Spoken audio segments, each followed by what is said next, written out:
And welcome to this evening's presentation of the 2019 Barolo Vintage here at the Mauro Molino Winery. We are joining you live tonight from Mauro, where the winery is located here in the heart of the Barolo zone, of course, in Piemonte and Italy's northwest.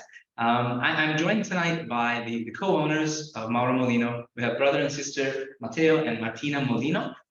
So Martina and Matteo, thank you so much for having me tonight. My name is Josh Eisenhower. I'm an American sommelier based here in Piemonte for the last 10 years. Currently, I'm the wine director at a small restaurant and hotel called Villa La Madonna. We are a member of the small luxury hotels of the world, and we're located in the province of Asti, so here in Piemonte as well. It's really a pleasure to be back here for the second year, presenting the new vintage with you. 2019 is going to be the subject of the discussion tonight.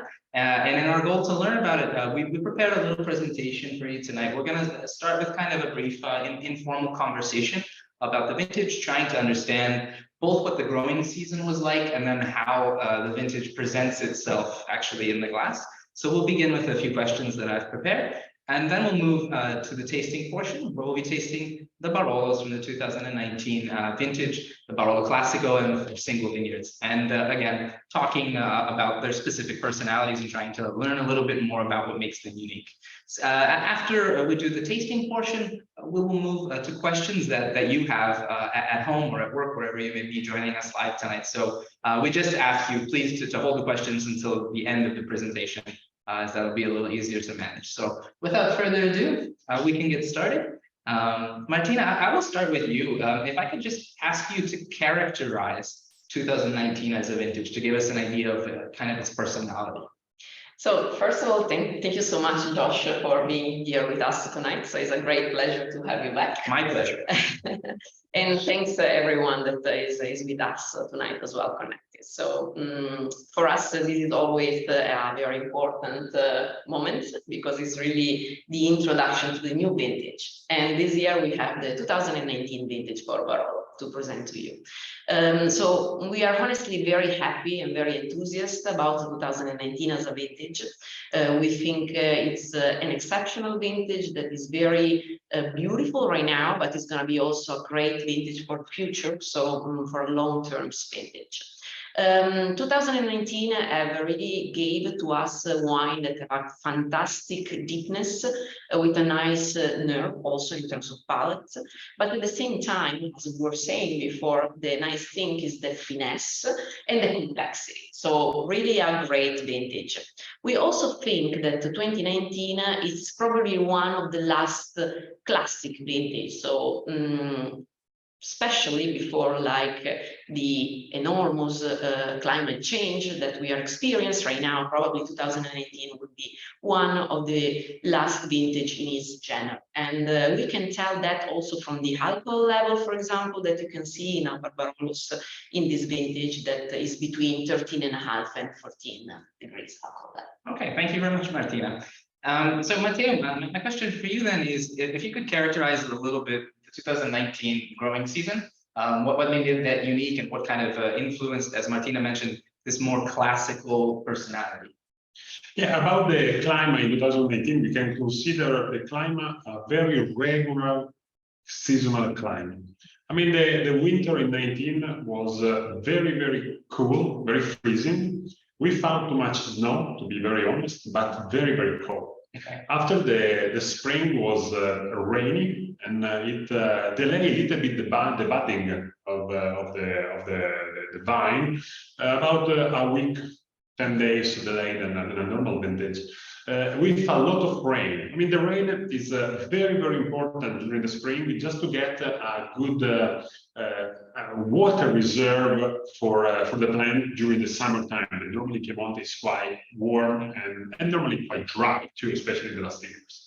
The summer started with quite warm, hot temperature at the beginning of June. So we had like a couple of weeks with very warm weather, followed by a very mild end of the summer.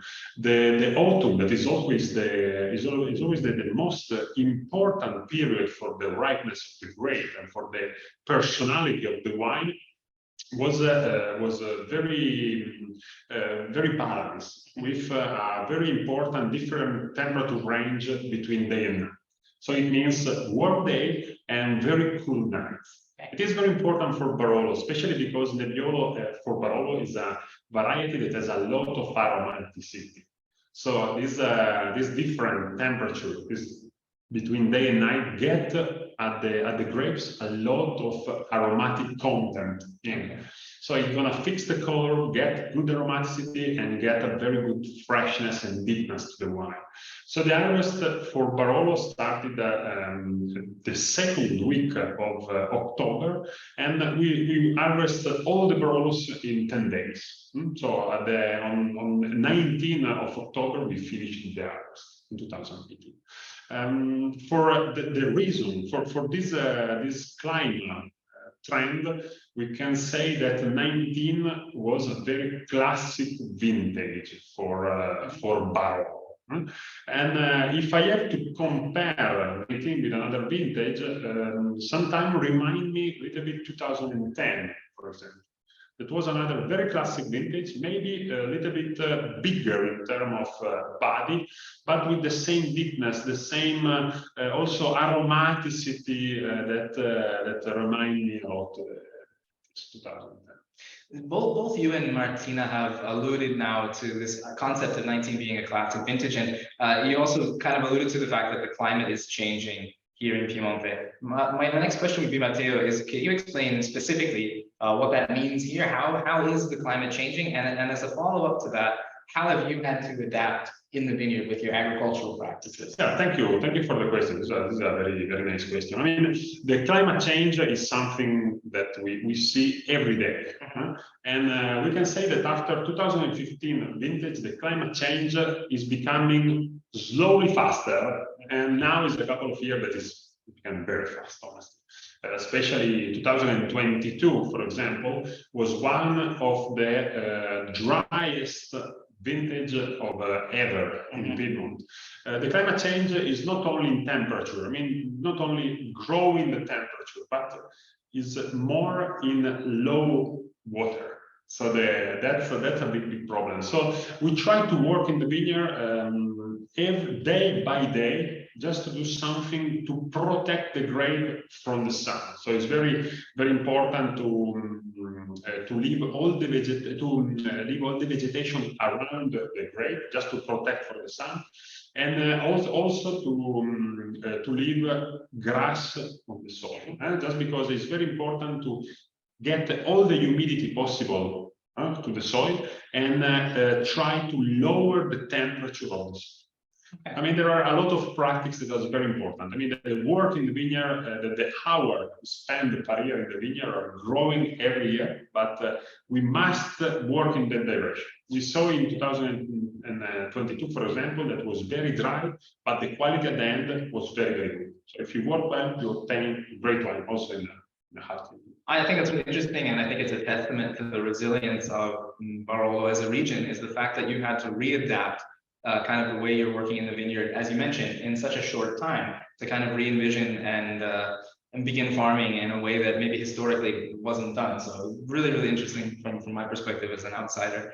I'd like to move now. We'll slowly start to taste the wines. As I mentioned, we will taste the classic Barolo and for single vineyard Barolos. But I'd like to begin with you, Martina, and with the classic Barolo. So I know that this wine is very closely linked to your family's identity. I know that it's a blend of 3 different vineyards coming from different parts of the Barolo region. I was wondering if you could talk a little bit about that. I also know that it's a vineyard, the 3 vineyards that make up this wine are all of them in and of themselves quite old vines. And I think that's something maybe that could interest our viewers a little bit. Would you introduce us to the classic Barolo? Sure, absolutely. So let's start with the classic Barolo. So Josh, as you said, for us, the Barolo is a very, very important wine. Is in fact really the ambassador of our winery, and I think it perfectly represents also the style of Mauro Molino, because the majority of the vineyards that we use for classic Barolo are within the La Morra territory. So it's really a La Morrese style Barolo that perfectly also represents ourselves. For the classic Barolo specifically, we use 3 different plots.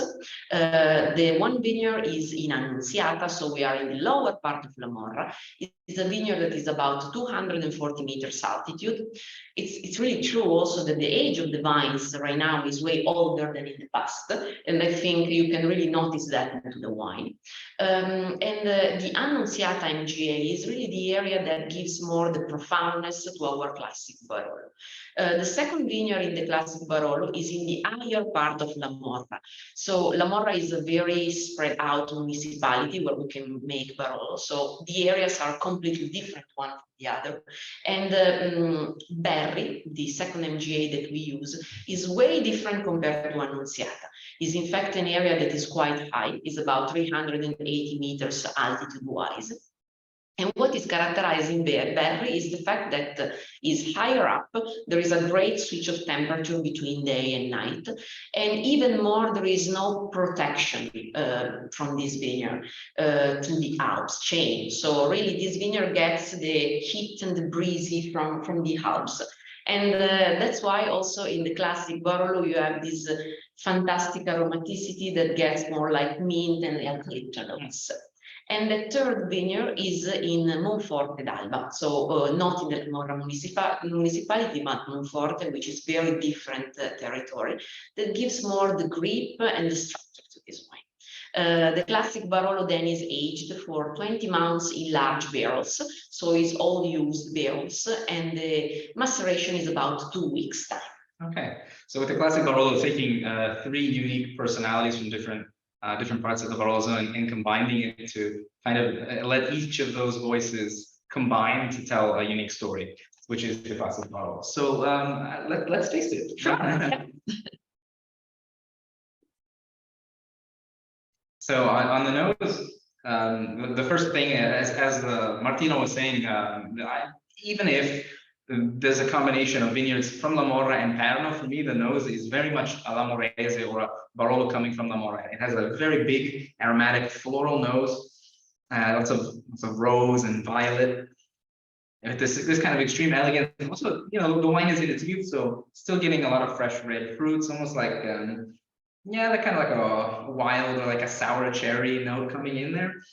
But what's unique as well is even though the wine is exuberant and youthful, floral and fruity, there's also this kind of hint on the back of something slightly like truffly, some kind of like a gentle white truffle, not overtly earthy, but definitely playing at the duality between elegance and something a little bit more, yeah, subtle hiding under there. So let's try it on the palate.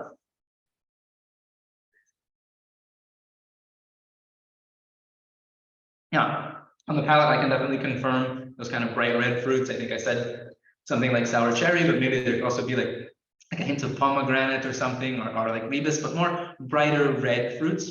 In terms of structure, the wine has a balance, but notably higher acidity, and it has a tannin, which is what really strikes me as being present and assertive, but in no way aggressive.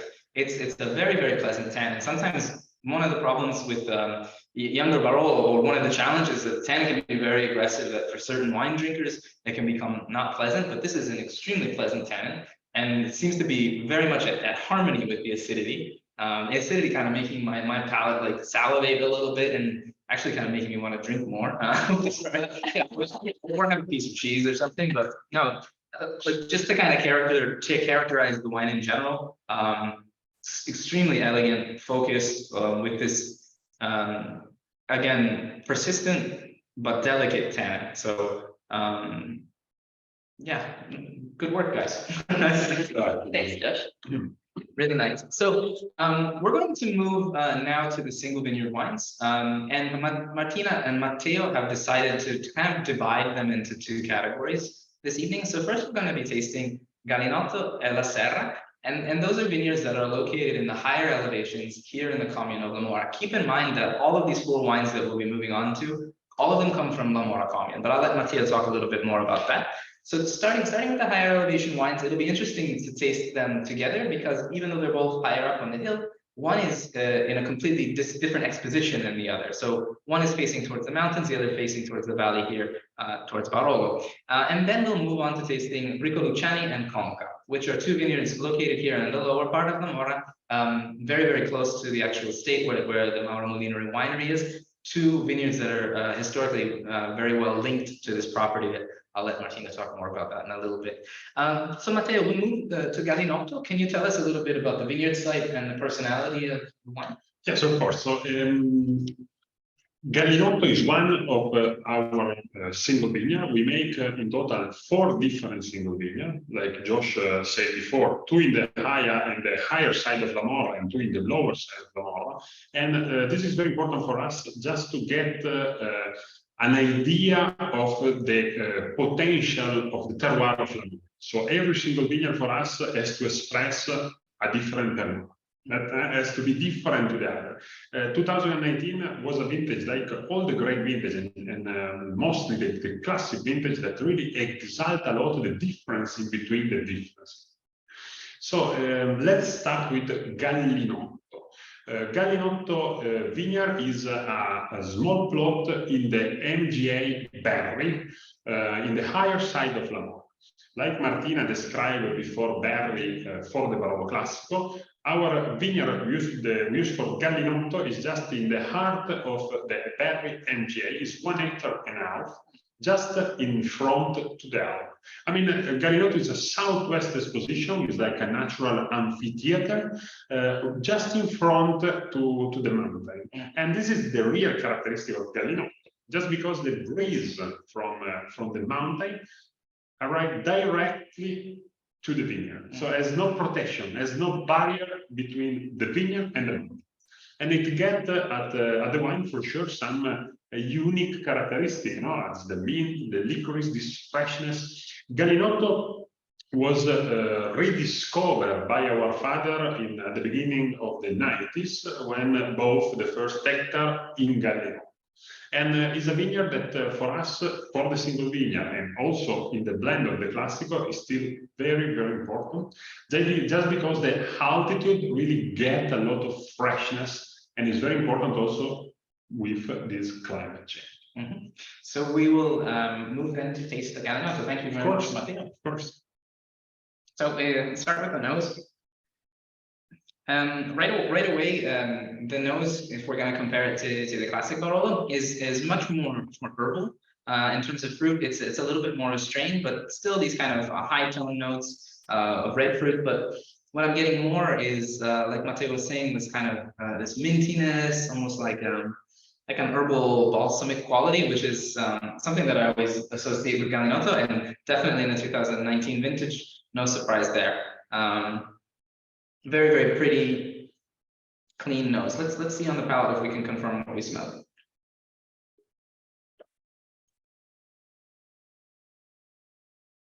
Yeah, palate definitely confirming the nose. This kind of this sense of elegance, freshness. It's a very, very clean wine. That gentle hint of licorice that Matteo mentioned as well. And I can confirm structurally that this wine has something very much in common with the classic Barolo, and again is that really, really pleasant tan, which still present on the palate, still feeling it, but in no way aggressive. That gently, slightly higher acidity and making one just really satisfying and fresh. Very, very, very pretty.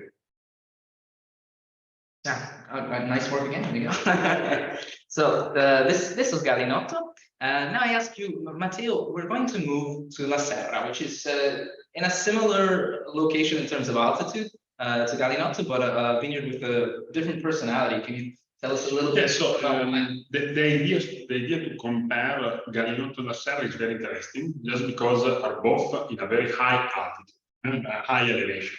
Gallinotto is between 340 to 390 meters altitude. La Serra is 370 to 380, and La Serra is a very, very small vineyard. The main difference is the side, because Gallinotto is located in the southwest side of La Mora, and La Serra is located in the southeast side of La Mora. So it's in the other side of the hill. Means that La Serra has all the hill of La Mora, where the village is located, that repair from the wind. So La Serra is still very, very high, but very, very protected. Okay. So you get a big difference in. I would like to remember that La Serra is one of the most historical and important single vineyard of Lamoro. It's just up to Brunate Cerecchio with these three vineyards are really one of the golden area of Lamoro. And the size of the vineyard is very, very small. It's 0.5. The production per year of La Serra is normally only 2,700 bottles. It's a very, very small production. Well, I'm excited to taste it then. Let's taste it. So starting again with the nose, La Serra has some things in common with Galinotto in the sense that it is this kind of menthol, herbal, so for some reason also like right now coming out like a little bit of dried thyme, but this kind of aromatic characteristic where the fruit is a little more restrained and the balsamic notes are a little more present. La Serra has very much in common with Galinotto. The thing that La Serra, which for me on the palate, I'm sorry, on the nose, what really distinguishes La Serra is that it has another level to it, another layer, which is almost like spice.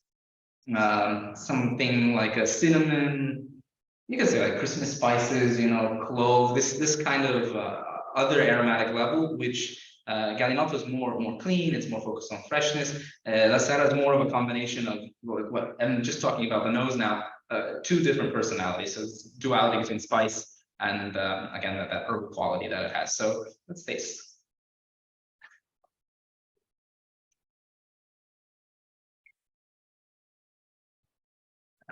On the palate, the thing that strikes me most about La Serra is the structure.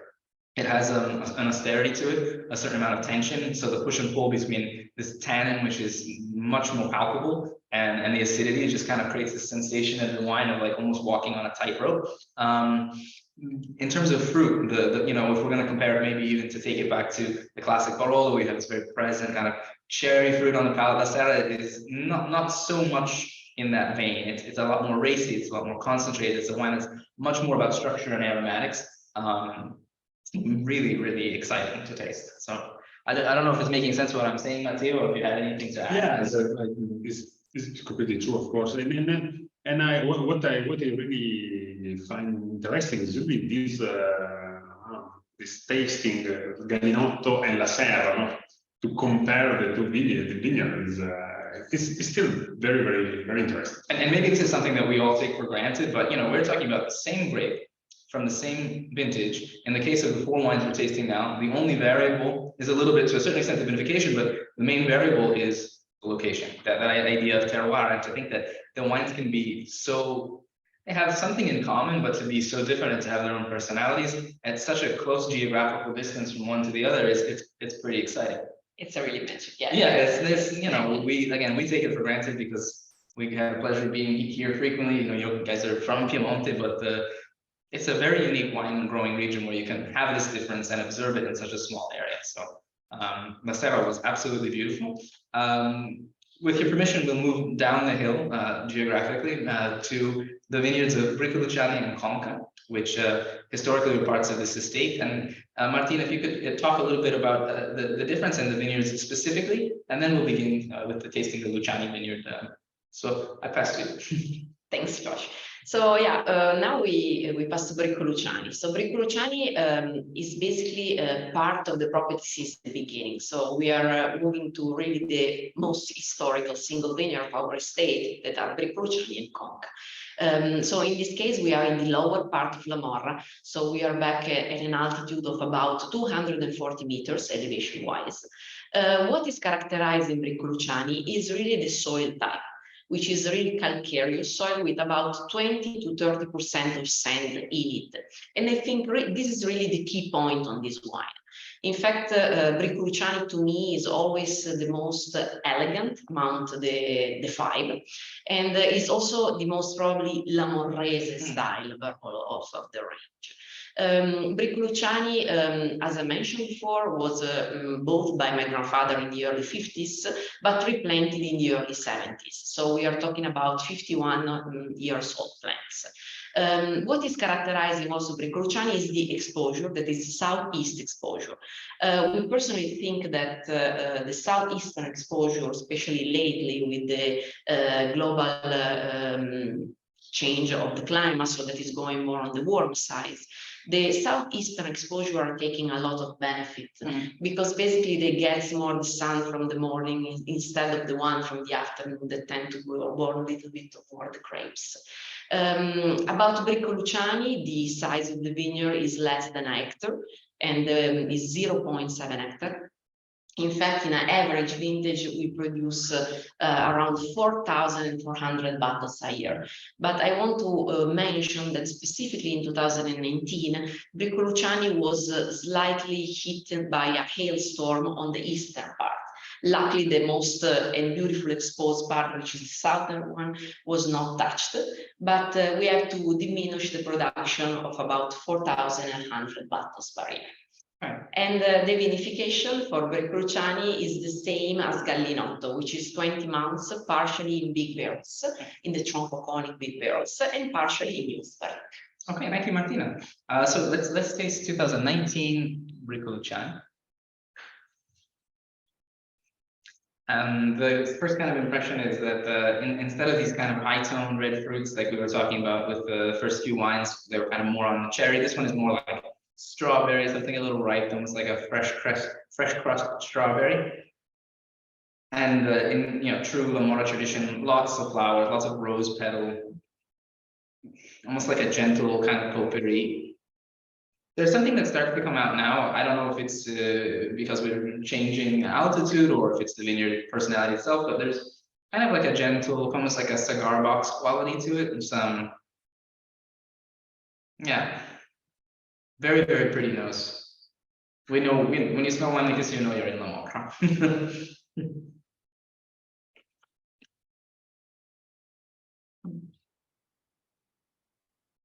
Yeah, so the tannins in this wine are slightly rounder. I can confirm what I was kind of feeling on the nose. We have slightly riper fruit, but I have to say I'm a little surprised because I have the fortune of visiting you guys frequently at the winery and tasting the wines.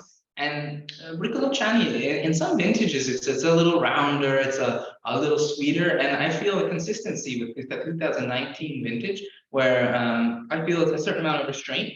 I feel it's more about this, again, this kind of elegant, persistent tannin, and well, the wine is, of course, floral and fruity. I feel that it's a little prettier than sometimes it can be. I don't know if that makes sense or. Yeah, I actually gets the same feeling, honestly, in vintage, yeah. No, it's the vintage, I think. Really characteristic of exalted by the vintage. Yeah, but even and across the board also, looking at the colors of the wines, they all have this very bright, very elegant, very, very pretty color. And that's the word that's kind of coming to my mind as we've tasted the first four wines, is that it's a very, very, very pretty, very elegant here.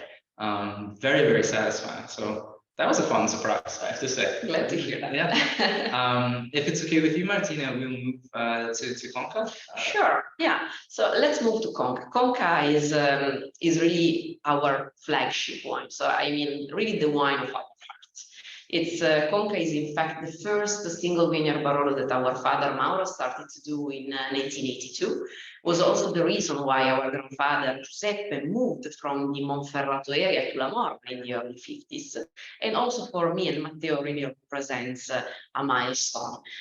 So the characteristic of Conca is definitely the vineyard. So the vineyard is very particular, is shaped as a conch, as an amphitheater, so tend to keep much more warm climate in there. So we are talking about warmer microclimate, which is very specific of this vineyard, I think.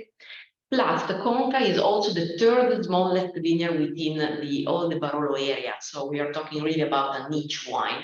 We own basically a third of it because it's split between 3 different producers. And in fact, of Conca, we make 3,000 bottles a year. So really, really a small production. Wow, delicious, first of all. I started tasting it a little earlier, so I guess at home don't have to wait for me. just general impressions of the wine. I like to use the word regal. This wine is very rich. It is very powerful in terms of fruit. Moving slightly more into the black fruits, like I get a lot of plum, to a certain extent blackberry, black currant, a little bit of licorice. This is one of the wines that I can say where something about Conca supersedes the vintage. Even in a year that is graced by elegant wines, Conca's something powerful to it. You feel right away on the nose, it's kind of so many things, the fruit, the licorice, the tobacco leaf, and then on the palate, this power, this presence. I think we've said before, you and I, Martina, that in Italian, we feel like the wine is very signorile, and I like to translate that as regal. Yeah, you can feel this is the presence. So I agree. Yeah, yes. And on your nose, you have crowns. Yeah, you can see my paper. I drew it around. I didn't take notes originally. I just made a picture. Very nice. Yeah, thank you. No, but as usual, very, very, very special. Martina and Matteo, do you have anything that you'd like to add about the wines in general, or should I start to open it up to questions that our viewers might have? Yeah, like we said before, I think that we decided to use the word classic to describe this vintage, and maybe we can say something about that. Just because we really find in the Barolos 19 this classicity, this kind of austerity, but we found to be big wines. No, this really kind of gentle, fresh, aromatic sensation that really gets a good complexity to the Barolos.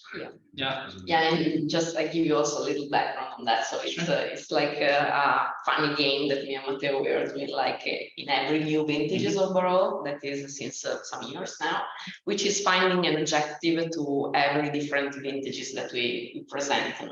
And in this case, it was really easy. So when we try like the 2019 all together, we thought immediately, and we say both together, wow, this is a classic vintage. So it was way easier probably to define these vintages compared to some classics.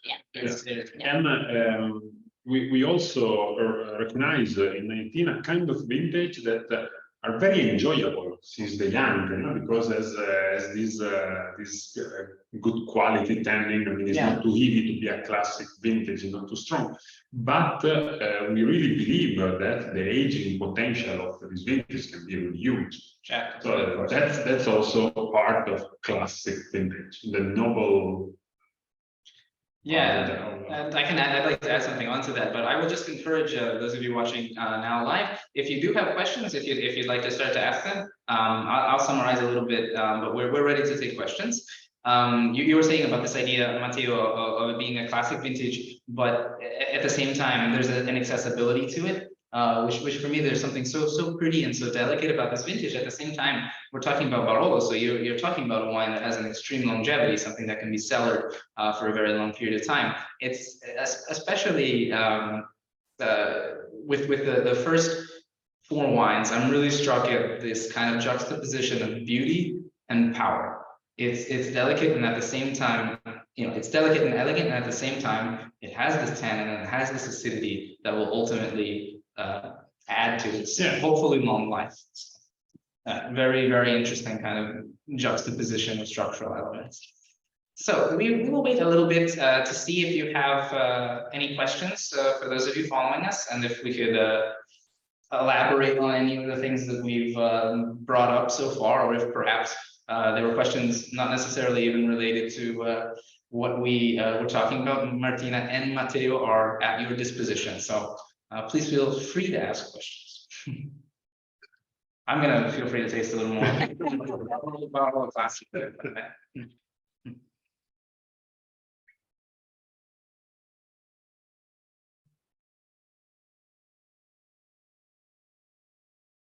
I think it was nice to have a vintage like this on the heels of 17 and 18, 17 which was particularly warm, and 18 to a lesser extent. But to have a vintage with this kind of personality coming after two vintages that are quite different, it's quite yeah. Yeah, and also what is really nice is to have 19 and 20, because 20 will be another great vintage. So to have the classic one and after a little bit more see something slightly more yeah, more elegant, yeah, more round in 20. We have a question. See, the first question we have is, could you summarize the oak use for each varietal? I think maybe the question is and not so much the varietal, since it is the same for all the wines, but perhaps for the wines themselves, or the different. Yeah, exactly. Yeah, of course. Thanks for the question. For the Barolo Classico, we use only big barrel. It means that it's doing fermentation, alcoholic fermentation, and malolactic fermentation in still. And after that, right after Christmas time, we rack it in big barrel. Okay. And normally it's aged for 20 months in big. It depends on the vintage, of course. We taste it and we check the right moment to do the wine. For Gallinotto and Bricconciani, the malolactic is in small barrique for just a few months, and after we rack it in big barrel too. Okay.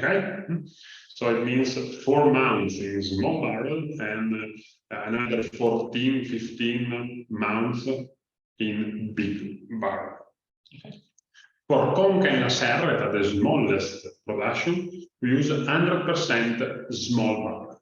And it means that Conca and La Serre since vintage 18 did also the alcoholic fermentation in wood, in bronchoconic vat. So Conca and La Serre doing maceration and fermentation in oak. After you rack it, malolactic in small barrel and aging for another 18 months in small barrel. Okay, thank you very much, Matteo. I'm sorry. Another question here. I would love to hear a little more about how you perceive the vintage next to each other. Sorry to have you repeat that, but 17 versus 18 versus 19 versus 20, maybe 21. How would you contextualize those wines, just kind of briefly? Okay. So that's wow, that's a very good question. Ciao, Derek. Thanks for the question. So we are talking about very different vintages. So starting from the 17 was definitely like more a warm side vintage, which I personally really enjoyed. It was very performing very well. So I like the thing that the Barolos were very ready to me, so extremely pleasant, extremely enjoyable. I really like more like this fruits nose, this sensation compared to other vintages. Then we moved to 18, that probably was one of the most diverse vintage steps to 17. I have to say that 18 was probably one of the least well-rated vintage, and I think was really underrated to me, but it's a personal sensation, because sometimes really the vintages that are more elegant at the beginning, a little bit more on the cool side, climate 18 definitely was not an easy vintage, probably on the agronomic part, so where we did a lot of work in the vineyard. But what is I personally like of the 18 was the fact that it was a very, very elegant style of so to me, the 18 is drinking marvelously right now, is really a vintage that would, I think, teach a lot probably to the beginner into the Barolo world. And you never know. So maybe the vintages that are less surprising at the beginning are the ones that in the future surprise us a lot. So I have in mind, for example, 2008, that I easily compare to 18. Sure. Yeah. Then 19, of course, we talking about it right now. what we can say, 19 is really a vintage that can recognize really as for the Barolo that. So I think 19 is going to be a great vintage for that. Not by case, I guess Matteo mentioned that it was very similar to 10, another incredible vintage. I don't know, but I think it's really this way. Then 20 and 21, so they're gonna be two very interesting. Is it too early to tell, or? I mean, it's not too early to tell, I think, but yeah, for sure, I want to. But yeah, 20 again, to me, my personal taste is gonna be a very, very, very enjoyable vintage. Very available. I like how you can drink it well right now still. So yeah, that's with a very good complexity, yeah. very complex vintage, but in a perfect round and soft way. I mean, it will be a great vintage. You were bottling 20 today, yes? Yes. Yeah. So it's on its way. It's on its journey to being developed. Yeah, and about 21 is very early, but 21 was maybe a little bit more rich vintage than 20 and 19 were, a bit warmer, you can say. But we'll get some good surprise for sure. I mean, it's a good vintage, less quantity, but very good potential in terms of structure. And isn't it like the 2021 really the vintage where you start to see more the warm climate? Yeah. I think it's probably yes. So Okay. that's gonna be really the vintage where things changed a little bit. Well, we're excited to see what we have in store. Oh yes, thank you very much. We have another question here. In the vineyards, are you changing any of your vineyard practices to adapt to the changing climate regarding water availability? Oh, Jay, that's a great question. Matteo will. Yes, a lot. I mean, the work in the vineyard is changing. It's changing really a lot in the last years. I remember in the past when I was child and when my father was telling me how to work in the vineyard, and was a much easier way. No, you had to do something that every year were more or less the same. With the climate change, the work in the vineyard is important to see the work day by day. So we really invest a lot in hours to work more in the vineyard, because it's extremely important to be every day in the vineyard, every day to see how the grape responds to the climate, so to the sun, to the water. And of course, we have to do everything we are able to keep the low quantity of water we have during the summer period. Last year in 22 was one of the driest vintage ever in Piemonte. The reaction of the vineyard was quite good. I mean, the quality of 22 is very, very nice quality, but we are very lucky here in Barolo because our soil is calcareous. So it's a kind of soil that's gonna maintain all the water in.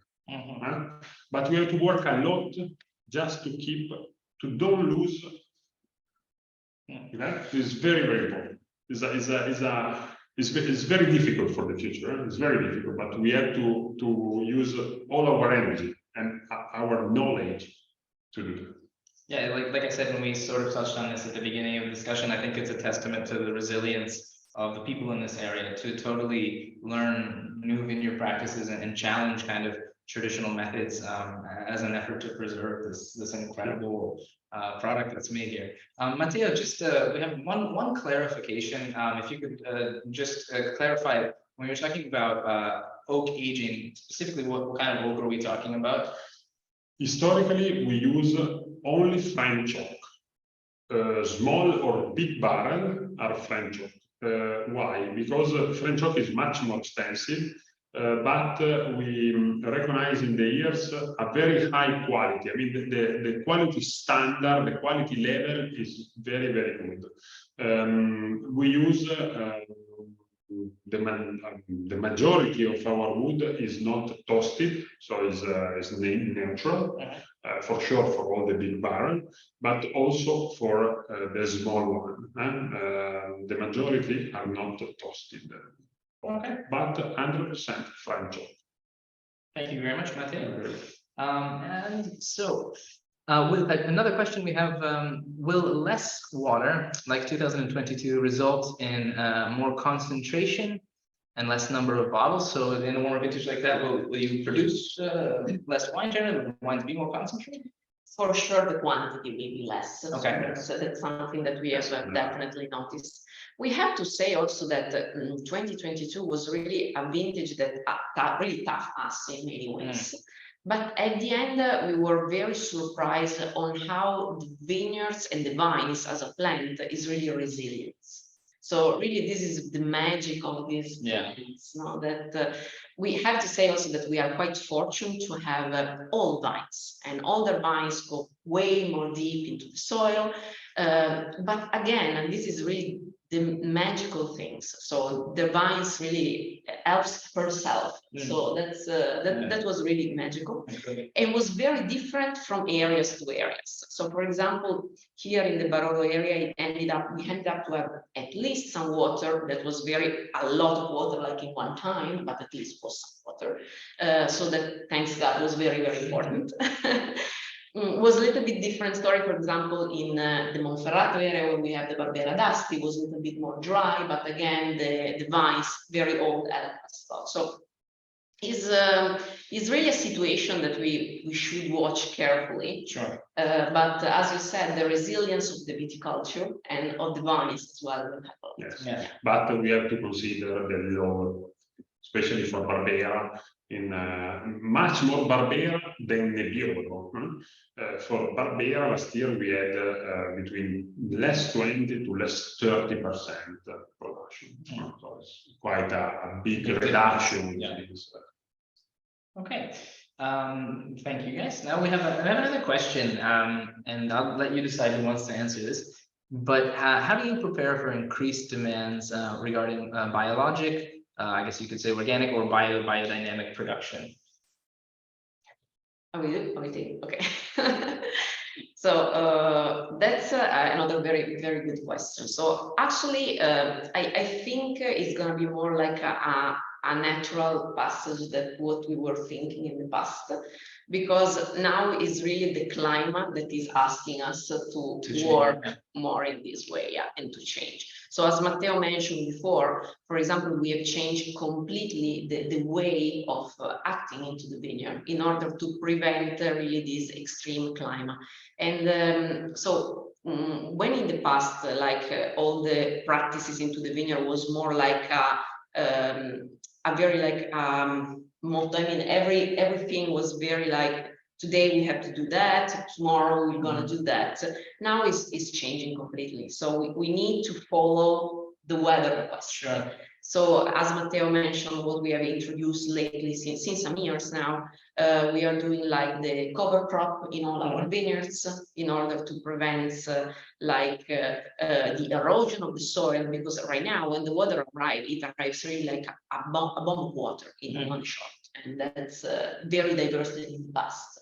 Plus the cover crop help us in have more nutrients in our soil, which we found out in 2022 to be really a relief for the plants, because in that case really the vines is more vigorous and less struggle with the drought.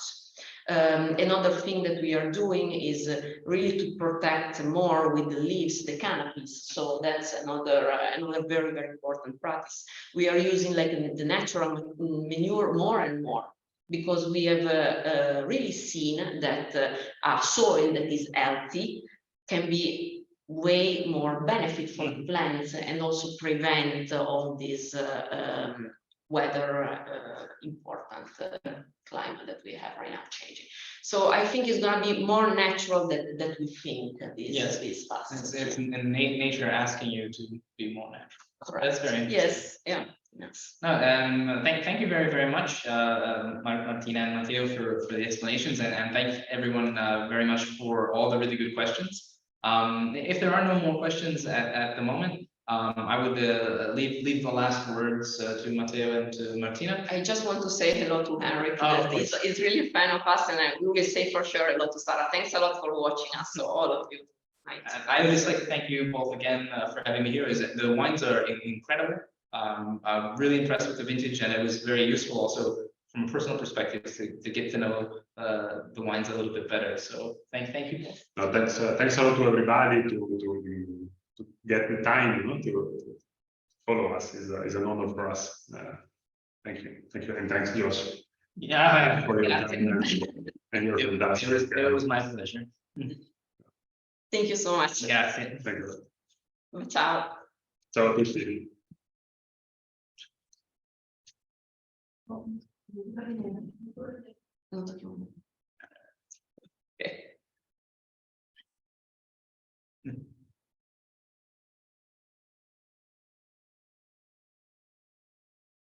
Belle queste domande. Sì.